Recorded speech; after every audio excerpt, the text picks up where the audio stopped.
Dipersilakan Dr. Rapu Elais Aman, anak Bagri, yang berhormat Betung. Terima kasih, Datuk Yang di-Pertua. Soalan saya nombor 1.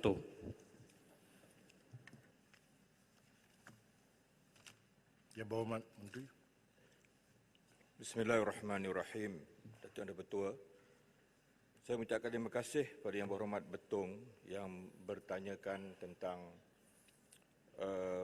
bagaimana Kementerian KPDN dapat membantu anak-anak bangsa Malaysia yang nampaknya pada awal telah menunjukkan benih ataupun sikap yang berinovasi. Melalui inisiatif Payung Rahmah, kita telah memperuntukkan konsep mendaya upaya dan geran sebanyak RM2 juta telah pun diperuntukkan di mana setiap rakyat Malaysia, terutama pelajar-pelajar yang telah mula menunjukkan bakat mereka, diberikan pendaftaran percuma untuk mereka mendaftarkan sama ada dalam bentuk cap dagangan, reka bentuk, perindustrian, petunjuk geografi dan juga hak cipta. Dalam melaksanakan tanggungjawab ini, kita telah mengadakan pelbagai program.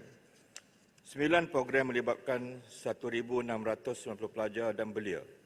Antaranya adalah IP Summer Camp, program usahawan cilik IP, kemudian IP Fantastic, program Youth Cilik IP, program Youth Cilik IP at Campsite 2022.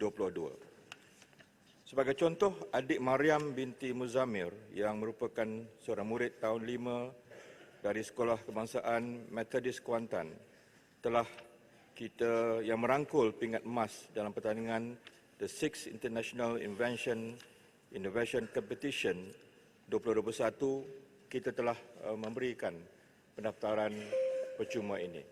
Kalau nak dibayar sebagai contoh dalam pattern sahaja, mengikut bagaimana standard itu, ada di antaranya kita cas hingga belasan ribu ringgit.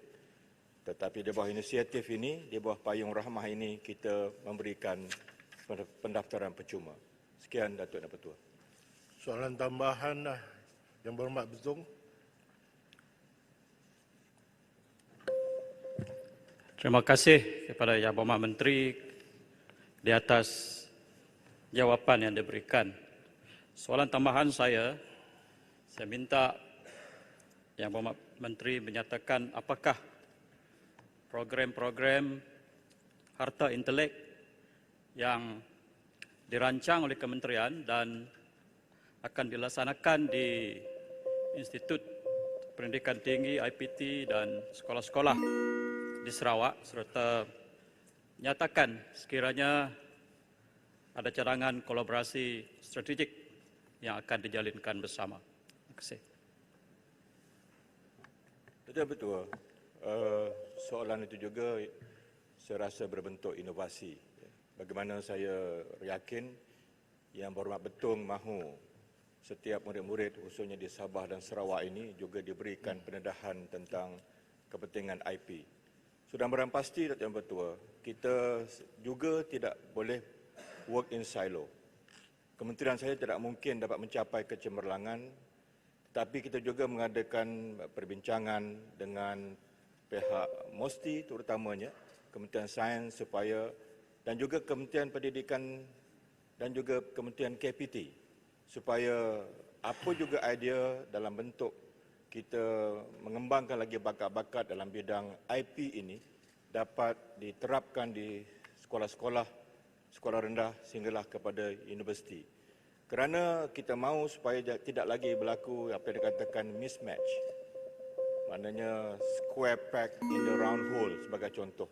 Anak-anak yang atau pelajar-pelajar yang keluar universiti tapi tidak padan dengan kepentingan mereka. Maka dengan itu, dengan mereka mendaftarkan hak cipta mereka, ia akan melahirkan gulungan karyawan yang akan memberikan impak tertinggi kepada negara kita sendiri. Maka dengan itu, pihak Kementerian KPDN akan terus mengadakan kolaborasi dengan kementerian-kementerian yang lain supaya mereka dapat dibekalkan dengan pengetahuan dan menghargai setiap apa karyawan yang mereka hasilkan untuk kita patenkan dan kita daftarkan. Terima kasih. Silakan Yang Berhormat. Yang di-Pertua,